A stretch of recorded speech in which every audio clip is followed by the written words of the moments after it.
Certificate distribution हो जाए उसके बाद आपकी छुट्टी। आपने एंजॉय किया? अच्छा लगा प्रोग्राम? ओके, आपने भी अच्छा कॉपरेशन किया है, अच्छा कॉपरेट किया है, शांति व्यवस्था बहुत अच्छे से बनाकर रखा है। सभी मैम को समझ में आ रहा होगा है।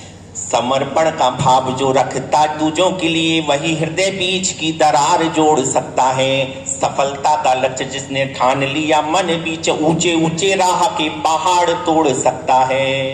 कि आत्मशक्ति वाला व्यक्ति शक्तियों का पुंज होता, बहती तीव्र नदिया की धार मोड़ सकता है। कि आत्मशक्ति वाला व्यक्ति शक्तियों का पुंज होता, बहती तीव्र नदिया की धार मोड़ सकता है। और एक चना भाड़ को भले ही नहीं फोड़ सके, किंतु अपने भड़बूजे की वो आंख फोड़ सकता है।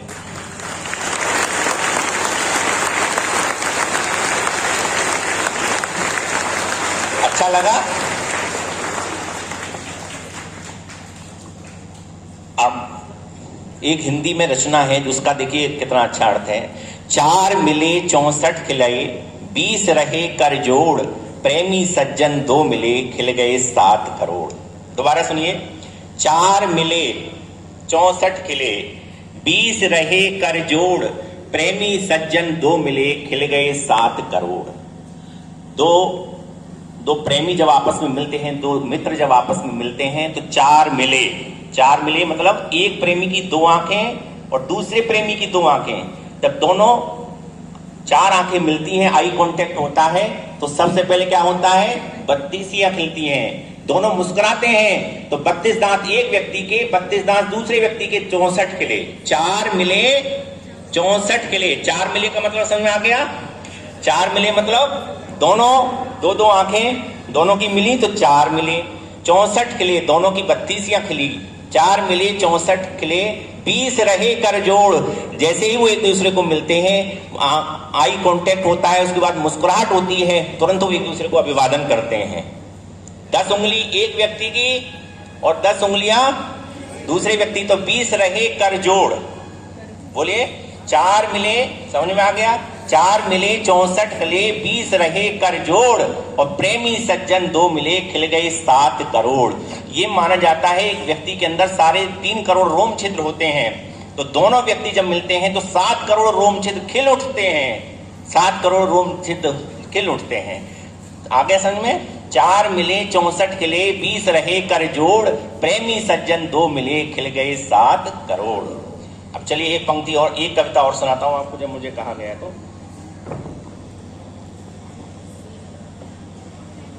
साथियों, कभी कभी हम घबरा जाते हैं कि हम संकट में फंस गए हैं। कभी कभी जिंदगी में एक सी नहीं चलती है, कभी कभी संकट भी आते हैं।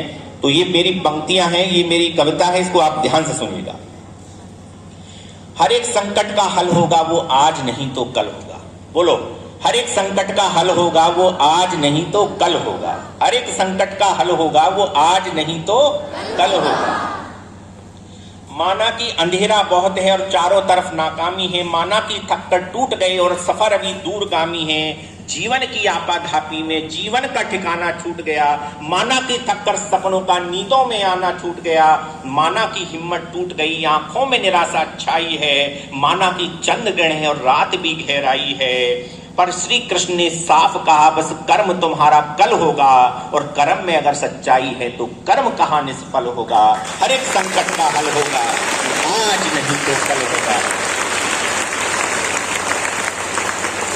अब इसके दूसरे पैरा को और ध्यान से सुनिएगा कि लोहा जितना तपता है उतनी ही ताकत भरता है, लोहा जितना तपता है उतनी ही ताकत भरता है, सोने को जितनी आग लगे वे उतना प्रखर निखरता है, हीरे पर जितनी धार लगे वे उतना खूब चमकता है, मिट्टी का बर्तन पकता है तब धुन पर खूब कनकता है।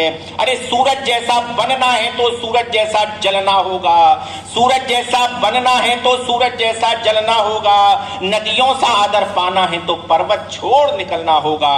अरे हम आदम के बेटा बेटी क्यों सोचे राह सरल होगा, कुछ ज्यादा वक्त लगेगा पर संघर्ष जरूर सफल होगा।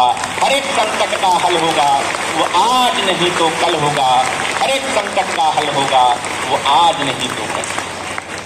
चलिए मेरे साथ दोहराइए, हर एक संकट का हल होगा, वो आज नहीं तो कल होगा। हर एक संकट का हल होगा, वो आज नहीं तो कल होगा। बहुत बहुत धन्यवाद।